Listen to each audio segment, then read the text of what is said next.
Hello to everyone, welcome to K C Kukreja commerce academy. कैसे हो आप सभी? होपफुली आप सभी अच्छे हो, जो अपनी प्रिपरेशन है उसको काफ़ी अच्छे से कवर कर रहे होंगे। सो गाइज, यहाँ पे हम आप लोगों के साथ में प्रीवियस ईयर क्वेश्चन 2021 के इकोनॉमिक्स के PYQs को आप लोगों के साथ में मैं यहाँ पे क्या कर रही हूँ, कवर कर रही हूँ। सो स्टार्ट करते हैं हमारे इस सेशन के पहले क्वेश्चन के साथ में। सो ये क्वेश्चन जो है वो किसके बारे में बात कर रहा है? अलग अलग टाइप की कमोडिटी होती है और उनकी अलग अलग टाइप की क्या होती है? इलास्टिसिटी होती है। इलास्टिसिटी ऑफ डिमांड क्या बताता है? लॉ ऑफ डिमांड क्या बताता था? प्राइस इंक्रीज हुआ, डिमांड क्या होगी? ज्यादा होगी। प्राइस के ज्यादा होने पे डिमांड क्या होगी? कम होगी।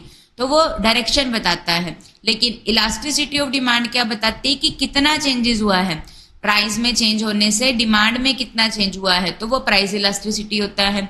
इनकम में चेंज होने से, इनकम में चेंज होने से डिमांड के अंदर कितना चेंज हुआ है, percentage change in the income, income में चेंज होने की वजह से क्वांटिटी डिमांडेड में कितना चेंजेस हुए हैं, इसके बारे में कौन बताता है? इनकम इलास्टिसिटी ऑफ डिमांड बताता है। कौन बताता है? इनकम इलास्टिसिटी ऑफ डिमांड बताता है।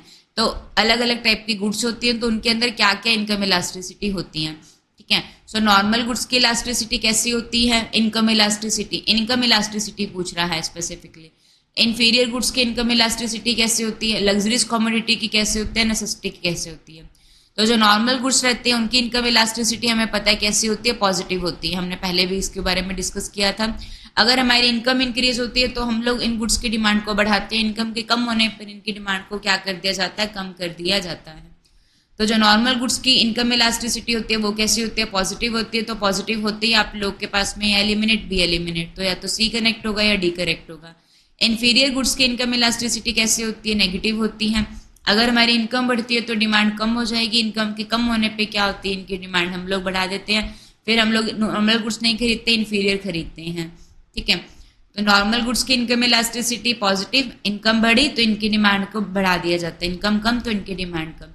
इन्फीरियर गुड्स की इनकम इलास्टिसिटी नेगेटिव, इनकम बढ़ती है तो हम लोग इनकी प्रोडक्ट को नहीं खरीदते हैं, इनकम के कम होने पे इनकी डिमांड क्या होती है? बढ़ जाती है, ठीक है। तो इसी से कनेक्ट होती है। आपका जो आंसर रहेगा वो क्या हो जाएगा? ऑप्शन नंबर डी जो रहेगा ये आपका आंसर आ जाएगा। लग्जरीज के केस के अंदर क्या होता है? ग्रेटर देन 1 होती है, क्योंकि अगर हमारी इनकम बढ़ती है तो हम इनकी डिमांड को ज्यादा बढ़ा देते हैं, ठीक है, और इनकम कम होती है तो हम इनकी डिमांड को क्या कर देते हैं? ज्यादा कम कर देते हैं, इसलिए ग्रेटर देन 1 होगा। और नेसेसिटी जो रहता है ये क्या होता है? इनके ऊपर इनकम का इतना इफेक्ट नहीं पड़ता, जैसे कि सॉल्ट है वो हम परचेज करेंगे ही करेंगे, तो इसकी जो इलास्टिसिटी रहती है वो लगभग लेस इलास्टिक होती है, या हम लोग बोले 0 और 1 के बीच में रहती है, तो लेस इलास्टिक टाइप की होती है। बेसिकली इन इलास्टिक भी कह सकते हैं इसको, ठीक है। तो ऑप्शन नंबर जो डी रहेगा ये इसका आंसर हो जाएगा। Next question on your screen, A you shape long run average cost, हमने इसके ऊपर पहले भी बात करी थी, पिछले क्वेश्चन में भी आया था। तो एक long run average cost curve जो रहती है ये आप लोगों के पास में क्या रहती है? यू शेप की होती है। इसके अंदर क्या पाई जाती है? छोटी छोटी क्या पाई जाती है? Short run average cost curve पाई जाती है। तो एक जो U shape long run average cost curve होती है वो कौन सी अजम्पशन के ऊपर क्या होती है? बेस्ड होती है। सो देखिए, सबसे पहले क्या होता है इसके अंदर? छोटी छोटी क्या पाई जाती है? Short run average cost curve पाई जाती है, ठीक है। तो यहाँ पे क्या है कि सबसे पहले कॉस्ट क्या आती है? थोड़ी बहुत कम आती है। तो वो कम क्यों आती है? क्योंकि हम लोगों को क्या होता है उस समय फायदा होता है, जब हम ज्यादा प्रोडक्शन कर रहे हैं तो पहले क्या होता है? बेनिफिट होता है। तो उस बेनिफिट को क्या कहा जाता है? इकोनॉमीज ऑफ स्केल कहा जाता है। तो सबसे पहले क्या होना स्टार्ट हो जाते हैं? बेनिफिट होते हैं। तो इकोनॉमीज ऑफ स्केल आप लोगों के पास में होते हैं, स्मॉलर लेवल ऑफ आउटपुट पे ऊपर, तो फायदे होते हैं। इस वजह से कॉस्ट क्या आती है? कम आती है। फिर एक टाइम के बाद में क्या होना स्टार्ट हो जाता है? नुकसान होने स्टार्ट हो जाते हैं, तो डिसइकोनॉमीज आती हैं at larger level of output पे। तो जब डिसइकोनॉमीज होती है तो कॉस्ट क्या हो जाती है? बढ़ जाती है, ठीक है। इस वजह से यू शेप होती है। लेबर और डिवीजन का बेनिफिट आप लोगों को मिलता है, तो ये भी एक रीजन है। और मैनेजीरियल इनएफिशिएंसीज आ जाती हैं, जब एक हायर लेवल के ऊपर पहुंच जाते हैं तो इनएफिशिएंसीज बढ़ जाते हैं, जिसकी वजह से कॉस्ट क्या हो जाती है? बढ़ जाती है। सो ये सभी रीजन है आप लोगों के पास में किसके? You shape long run average cost curve के। तो ये कौन से असम्पशन के ऊपर बेस्ड होता है? Economies of scale small level के ऊपर होता है, डिसइकोनॉमीज लार्जर लेवल के ऊपर होती है, लेबर का डिवीजन का बेनिफिट मिलता है, और इनएफिशिएंसीज लार्जर स्केल के ऊपर आती हैं। Move to the next question, which market form lead to the more technological changes and product improvement then alternate form of the market structure. तो अलग अलग फॉर्म की मार्केट स्ट्रक्चर होती है। तो कहाँ पे टेक्नोलॉजी के ऊपर बात की जाती है, मोर टेक्नोलॉजिकल चेंजेस, प्रोडक्ट इंप्रूवमेंट के ऊपर कहाँ पे बात की जाएंगी, तो जहाँ पे क्या होंगे, फ्यू सेलर्स होंगे, कंपटीशन क्या होगा, बहुत ज़्यादा होगा, तो वहाँ पे प्रोडक्ट इंप्रूवमेंट के ऊपर बात की जाती है। तो इसकी बात कहाँ पे की जाती है, ओलिगोपोली, ओलिगोपोली वाली मार्केट जहाँ पे फ्यू सेलर्स होते हैं और काफ़ी ज़्यादा कंपटीशन इनके बीच में होता है, एक ने कुछ चेंजेस किए तो दूसरा उसी वक्त चेंजेस लेकर आता है, तो यहाँ पे मोर टेक्नोलॉजिकल चेंजेस आते हैं। मोनोपोलिस्टिक कंपटीशन के अंदर क्या होता है, जहाँ पे क्या होते हैं, लार्ज सेलर होते हैं और प्रोडक्ट डिफ्रेंशिएशन पाया जाता है, वहाँ पे मोनोपोलिस्टिक कंपटीशन मार्केट आप लोगों के पास में होगी। मोनोपोली सिंगल सेलर वाली मार्केट होती है। Perfect competition, large number of buyer, large number of seller होते हैं। यहाँ पे इसका एक इंपॉर्टेंट फीचर याद रखिएगा परफेक्ट कंपटीशन का, यहाँ पे जो इंडस्ट्री होती है, इंडस्ट्री क्या होती है, प्राइस को डिसाइड करती है। जो इंडस्ट्री होती है वो आप लोगों के पास में क्या होती है, प्राइस मेकर होती है, वो प्राइस को बनाती हैं। और जो फर्म रहती है वो आप लोगों के पास में क्या होती है, प्राइस टेकर होती है। जो इंडस्ट्री रहती है वो क्या होती है, प्राइस मेकर, लेकिन जो फर्म रहती है वो आप लोगों के पास में क्या होती है, प्राइस टेकर होती है। इंडस्ट्री प्राइस को बनाती है, फर्म उसको केवल एक्सेप्ट करती है। ठीक है, next question on your screen, identify 3 conditions, conditions क्या है, that a firm must meet to practice price discrimination. Price discrimination करना है। प्राइस डिस्क्रिमिनेशन का मीनिंग क्या होगा, सेम गुड्स के लिए क्या चार्ज करना, अलग अलग प्राइस चार्ज करना, सेम गुड्स के लिए अलग अलग प्राइस चार्ज करना। ठीक है, तो ये क्या होगा, प्राइस डिस्क्रिमिनेशन होता है। तो ये इसको करने के लिए क्या होना चाहिए, तो इसको करने के लिए एक तो आप लोगों के पास में क्या होता है, 2 मार्केट होनी चाहिए, अलग अलग मार्केट होनी चाहिए। अलग अलग मार्केट के अंदर जो प्रोडक्ट बेचा जा रहा है उसकी जो इलास्टिसिटी होनी चाहिए वो क्या होनी चाहिए, दोनों मार्केट के अंदर क्या होनी चाहिए, अलग अलग होनी चाहिए। ठीक है, तो इसके लिए क्या क्या कंडीशंस रहती है कि जो फर्म होना चाहिए उसका कुछ कंट्रोल होना चाहिए प्राइस के ऊपर और प्रोडक्ट के ऊपर, जैसा मोनोपोली में होता है, सारा कंट्रोल उसी का ही होता है प्राइस के ऊपर। ठीक है, और मार्केट होनी चाहिए, अलग अलग होनी चाहिए, और जो इलास्टिसिटी है डिमांड की वो भी अलग अलग होनी चाहिए। तो ये प्राइस डिस्क्रिमिनेशन की करने के लिए क्या होते हैं, कंडीशंस होते हैं जो प्रिवेल होनी चाहिए।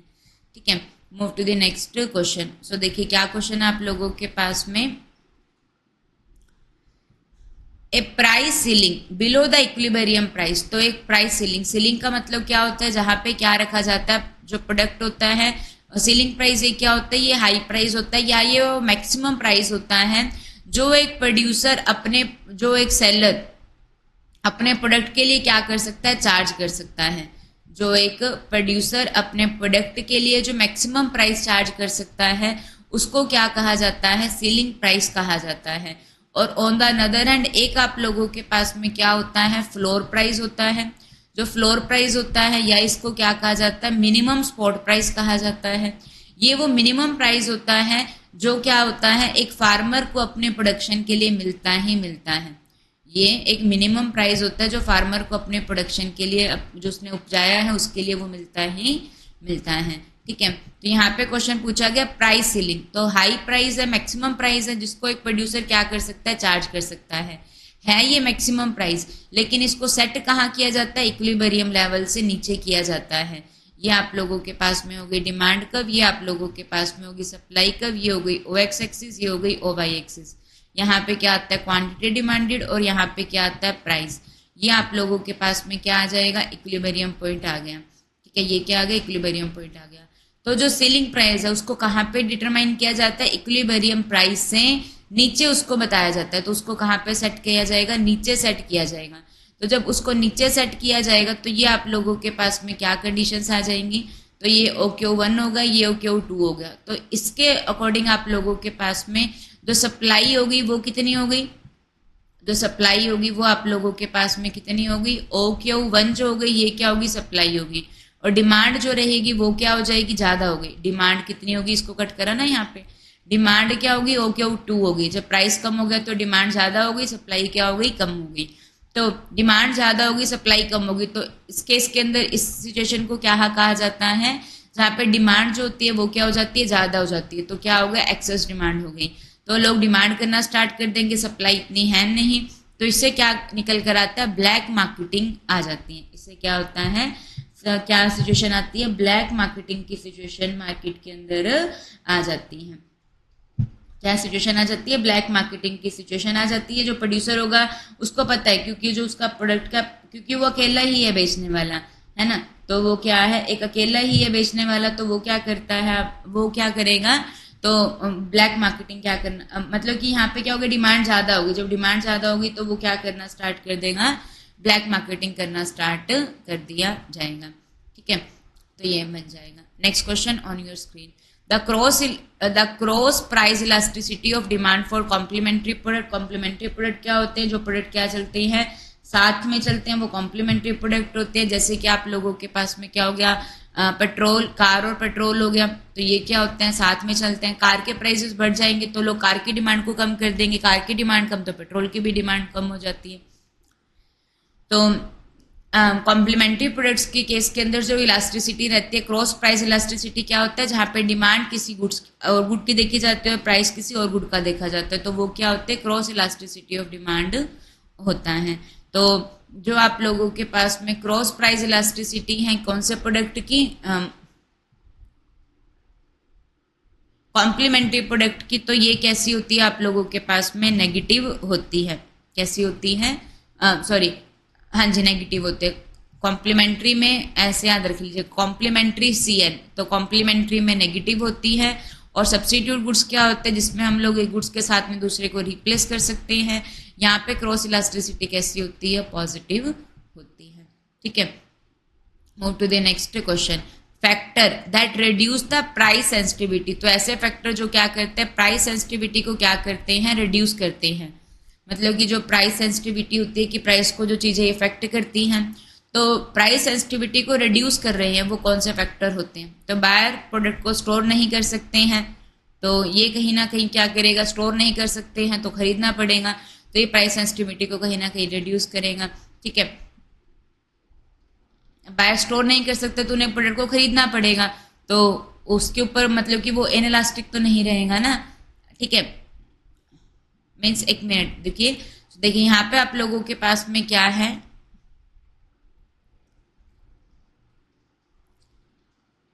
मतलब कि जो क्या करते हैं, प्राइस सेंसिटिविटी को रिड्यूस करते हैं, मतलब कि जिनकी वजह से क्या होगा, जो प्राइस होगा वो आप मतलब कि यहाँ पे क्या देखा जाएगा, इफेक्ट देखा जाएगा प्राइस का।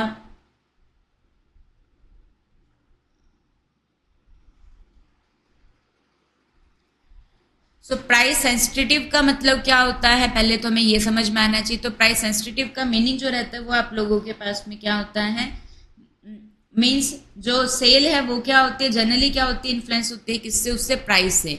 प्राइस सेंसिटिव का मतलब क्या है, जो सेल्स है उसके ऊपर क्या पड़ता है, sale affected by its price. Price कम हो गया तो सेल क्या होगी, ज्यादा होगी। सेल के प्राइस के कम होने पे सेल ज्यादा होगी, प्राइस के ज्यादा होने पे प्रोडक्ट की सेल का कम होना, ये क्या होता है, प्राइस सेंसिटिविटी होती है। ठीक है, प्राइस सेंसिटिविटी क्या हो गया, प्राइस बढ़ गया तो हम लोग नॉर्मली क्या करते हैं, जो डिमांड होती है उसको कम कर देते हैं। लॉ ऑफ डिमांड के अंदर प्राइस के कम पे डिमांड ज्यादा हो जाती है, तो ये सेल अफेक्टेड है उसके प्राइस से। ठीक है, तो इसको क्या कर रहा है, रिड्यूस कर रहा है, मतलब कि वहां पर जो प्राइस होगा, प्राइस का इतना कनेक्शन नहीं होगा किसके साथ में, सेल के साथ में। तो जहां पे वो स्टोर ही नहीं कर सकता, तो स्टोर नहीं कर सकता तो उसको खरीदना पड़ेगा, तो खरीदना पड़ेगा, इसका मतलब उसको वहां पे उसकी जो प्राइस सेंसिटिविटी है वो इतना वर्क नहीं करेगी। ठीक है, सो ये आप लोगों के पास में हो जाएगा। मतलब कि यहाँ पे बेसिकली वो फैक्टर बताने हैं जहाँ पे डिमांड जो इनइलास्टिक होती है, एक जनरली मैं आपको कहूँ। ठीक है, जहाँ पे एक्सपेंडिचर जो है वो larger part of the buyer की टोटल इनकम का एक लार्जर पार्ट उसके ऊपर स्पेंड हो रहा है, तो ये तो इलास्टिक हो जाएगा। ये तो क्या हो जाएगा, इलास्टिक हो जाएगा, क्योंकि अगर ज्यादा पार्ट स्पेंड हो रहा है हमारी इनकम का तो हम लोग वो प्रोडक्ट को नहीं खरीदेंगे, अब तो बहुत सारी इनकम बच जाएंगी, तो इलास्टिक हो जाएगा। सब्स्टिट्यूट अवेलेबल है तो ऑप्शन, और तो हम पता ही इलास्टिक हो जाएगा, तो यहाँ पे तो इफेक्ट करेगा प्राइस सेंसिटिविटी को। जो प्रोडक्ट है वो दूसरी एसेट के साथ में यूज हो रहा है, तो प्रीवियसली एसेट के साथ में होना, तो ये इतना मतलब कि उसको करना ही पड़ेगा उसके साथ में, तो ये मतलब कि दोनों साथ में यूज होंगी, तो फिर इलास्टिक हो जाएगा। पार्ट ऑफ द कॉस्ट है वो अनदर पार्टी मोन कर रही है, तो हमें क्या मतलब है, तो यहाँ पे भी प्राइस सेंसिटिविटी को क्या हो जाएगा, रिड्यूस हो जाएंगे, मतलब कि वो इतना इफेक्ट नहीं करेगा प्राइस। ठीक है, सो ये आप लोगों के पास में आ जाएगा। Move to the next question, who among the following economist suggested the sales revenue maximization. तो सेल रेवेन्यू मैक्सिमाइजेशन के बारे में किन्होंने बताया, हमें बहुत अच्छे से पता है। सेल्स रेवेन्यू मैक्सिमाइजेशन के बारे में किन्होंने बताया है, बाउमल ने बताया है। ठीक है, किन्होंने बताया, बाउमल ने। रोथशाइल्ड ने किसके ऊपर बात करी है, लॉन्ग रन सर्वाइवल के ऊपर क्या करी है, बात करी है। इन्होंने लॉन्ग रन सर्वाइवल के ऊपर फोकस करा है।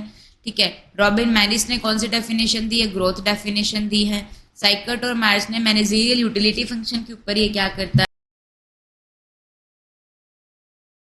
साइकर्ट और मार्च है ना, ये किसके ऊपर बात करता है, बिहेवियरल थ्योरी के ऊपर क्या करता है, बात करता है। ये इंपॉर्टेंट है, याद रखिएगा। ठीक है, सेल्स रेवेन्यू मैक्सिमाइजेशन बाउमल ने, ग्रोथ मैक्सिमाइजेशन मैरिस ने, बिहेवियरल यूटिलिटी फंक्शन के ऊपर कौन बात करता है, साइकर्ट एंड मार्च बात करता है। तो ये आ जाएगा। Move to the next question, इसका आंसर पहले आ गया।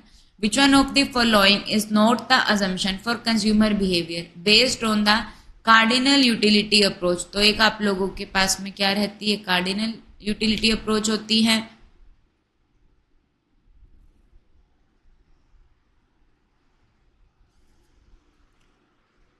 एक सेकेंड, एक हम लोगों के पास में क्या होता है, कार्डिनल यूटिलिटी अप्रोच होती है, और एक हम लोग, ये ना दूसरे क्वेश्चन आ गए, एक मिनट। अच्छा, ये ना 2022 के क्वेश्चन आ गए, यहाँ पे हमारे अभी इतने ही क्वेश्चन करने हैं। ये 2022 का एक क्वेश्चन आप लोगों के पास में होगा। चलो ये हम लोग अपने नेक्स्ट पार्ट में भी कवर कर लेंगे। 2022 का है ये आप लोगों के पास में।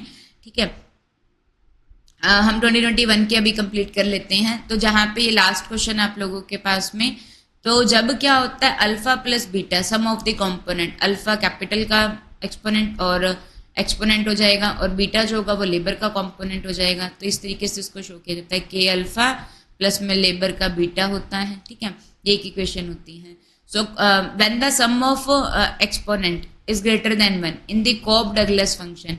सो कॉब डगलस फंक्शन ये आप लोगों का कहाँ पे अप्लाई होता है, लॉन्ग रन में अप्लाई होता है, जहाँ पे क्या होगा, जो सभी के सभी फैक्टर होते हैं प्रोडक्शन के, वो क्या होते हैं, वेरिएबल होते हैं। तो वहाँ पे क्या अप्लाई होता है, लॉन्ग रन के अंदर वो अप्लाई होता है। यहाँ पे क्या आता है, रिटर्न टू स्केल आता है। तो जहाँ पर alpha plus beta greater than 1 होता है, वहाँ पे क्या होता है, इंक्रीजिंग रिटर्न टू स्केल होता है। जहाँ पे अल्फा प्लस बीटा जो होता है वो आप लोगों के पास में लेस देन 1 होता है, ये डिक्रीजिंग रिटर्न टू स्केल होता है। जहाँ पे alpha plus beta is equal to 1 होता है, तो वहाँ पे क्या रहता है, कॉन्स्टेंट रिटर्न टू स्केल होता है। ठीक है, सो ये था अभी का हम लोगों का सेशन। यहाँ पे हम लोगों के पास में 2021 के PYQs को हम लोगों ने कंप्लीट कर लिया है। बाकी हम लोग अपने नेक्स्ट पार्ट में कवर करेंगे 2022 के PYQs। So thank you to everyone, thank you guys.